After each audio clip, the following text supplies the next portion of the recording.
Hey everybody, welcome back to Video Game SO Terraconverting series on the MiSTer FPGA DE10 Nano project, and I got a fun video for Friday afternoon to get you guys into the weekend. There's a lot more details on Taki Udon's clone MiSTer FPGA board. It has a name, a different price, some more products going alongside of it, and a different voltage that you guys will have to be aware of. For the most part, it's all positive stuff. We're going to break down all the details and talk about what's going on. Before we get too far involved though, if you do me a huge favor, go down below, hit like and subscribe, and ring that notification bell. Definitely helps us out. If you feel so inclined and want to support the channel, we got a Patreon link down below as well. But on June 4th, obviously the board passed final Q&A. We've already talked about that, but there have been some changes and some details emerging that are going to be very interesting to go over and kind of talk about. But the board is ready for manufacturing. They've even stated how many they're going to be making on that first run. But Taki Udon's put out some photographs of what the packaging is going to look like, and there's going to be a very unique detail on there that we'll get into in just a moment. But it's now the retro gaming FPGA board, and this is a change from the MiSTer Pi, which I readily admit I don't really think was the greatest name in the world, just because it gets very confusing with actual Raspberry Pis. I totally understand the Pi naming convention being sort of gaming related, but I think this is going to work a lot better just to keep the confusion down, because we want more people in FPGA gaming. But the box did state that it comes with a 12-volt power supply unit, and if you're not aware of the voltage that your MiSTer runs on when you just plug it in, that is different than we are used to. When you power your MiSTer FPGA currently with anything on the market, the DE10 Nano, any of the I/O boards, or the USB boards, you are not using a 12-volt voltage. You are using a different voltage, so that's going to have to be something that is dealt with in the future, because MiSTer is a 5-volt ecosystem as it currently stands, and that has been that way since basically the beginning. So if you use something like the pigtails here and you were to put 12 volts into them, you're going to let the magic smoke escape on your USB board, or potentially any other board in the mix that doesn't belong with 12 volts. That is not fear-mongering. It's something that is easily fixable as far as just using two different power supplies, one for your 5 volts or one for your 12 volts, or just basically massaging that power around. But Taki Udon also asked if people would be interested in new I/O boards for the video and USB side of things, and that is something that can be done. But right now, pretty much if you have a MiSTer triple stack and you're using any manufacturer's USB hub or I/O boards, you're using them at 5 volts. That's just the voltage that MiSTer FPGA has been based around since its inception, so having a 12-volt power supply in the box is going to mean a pivot, and in setup guides and videos that can be explained to users, but it is something that people should be made aware of, because again, you do not want to send 12 volts to any 5-volt device. Excess voltage dissipates itself as heat. Too much dissipated heat, components go burn, smoke releases. It is a tale as old as time as far as electronics are concerned. But on the flip side of things, Taki Udon has now stated that the price is changed and it has actually gotten cheaper. Apparently this isn't going to be a $99 board or $115 board with the RAM. It's going to be cheaper from there, and apparently they're also planning on their own analog I/O boards and updated USB hub, so it seems like in the interim they're going to be producing their own USB hub and I/O boards, and I'm sure they're going to base those around a 12-volt system, because if the power supply in the box is running at 12 volts and their DE10 Nano is taking in 12 volts, then that seems like something that they would be doing, and it's going to be sold apparently as a complete bundle as well. So you can get the DE10 clone, you can get the I/O board, you can get the USB hub all in one package. So if you have existing boards, you probably don't want to slot a clone board in the middle, because you already have a MiSTer built.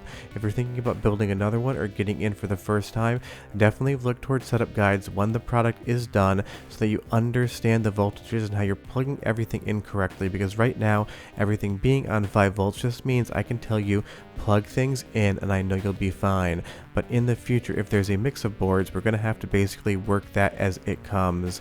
And this is just one of those things. It is a change. It might confuse a few people, especially newcomers, but it is the type of thing that will get massaged out over time. It's not as catastrophic as you might think.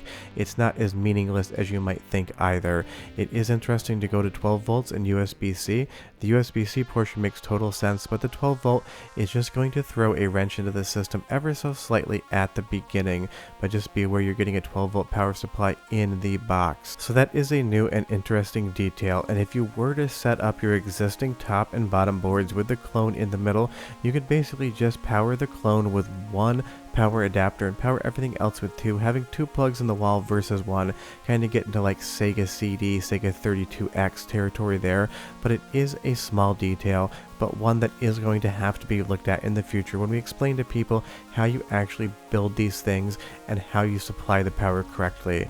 And it seems like as far as a completed kit, something that is set up ready to go, they don't seem to want to do any add-ons beyond the two boards, so this is going to still be something that seems to be build your own. And shockingly, these two boards they think are going to be around $10. I would love to know what manufacturer and part supplier they're using for these things, because a $10 USB hub and a $10 I/O board seem to be absolutely absurdly cheap, but it seems like they can pull it off. There must be some profit margin in there somewhere. I am just curious about it. And hey, if they can deliver them at $10, it's going to make a lot of people very happy. But again, the clone board is not something that you're going to take apart your current MiSTer and rebuild with. It does not improve anything that a Terasic DE10 Nano board currently does. It is, once completed and tested, should be nothing more than a one-to-one drop in replacement. And don't forget, you don't need to have the USB board underneath the DE10 Nano. You can basically use pretty much any cheap Amazon USB hub and plug it directly into the USB header on the DE10 Nano board. So it's one of those things, if you don't want to make a triple stack, you don't have to. It's just one of those things. Again, we're going to have to kind of trace down how the power works on this.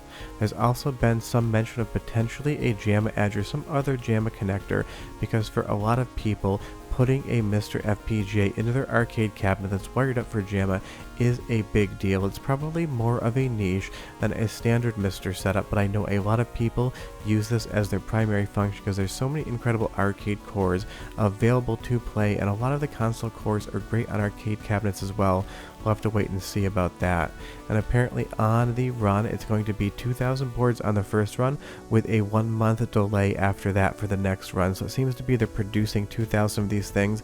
It'll be interesting to see how quickly they go.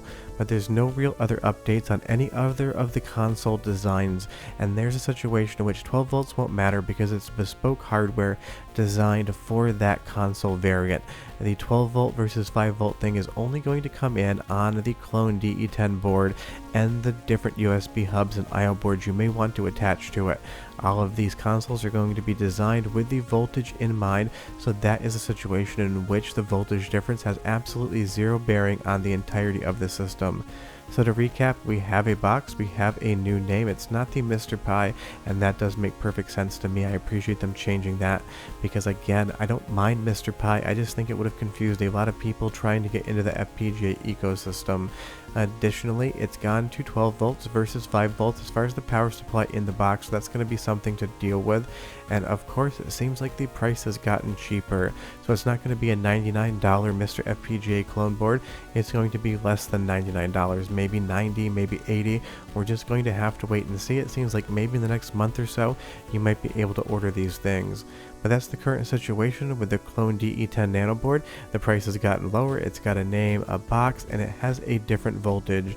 And of course, when these things are available, I will do a full build explaining how to use existing 5 volt components within the ecosystem on the clone board, and hopefully being able to build an entire stack with the 12 volt components as well. If you have any questions, leave them down below. I'll be happy to answer each and every one of them, but it seems like we're getting closer to a clone DE10, and we'll have to wait and see when it arrives. Sure, that we're done. Bye bye.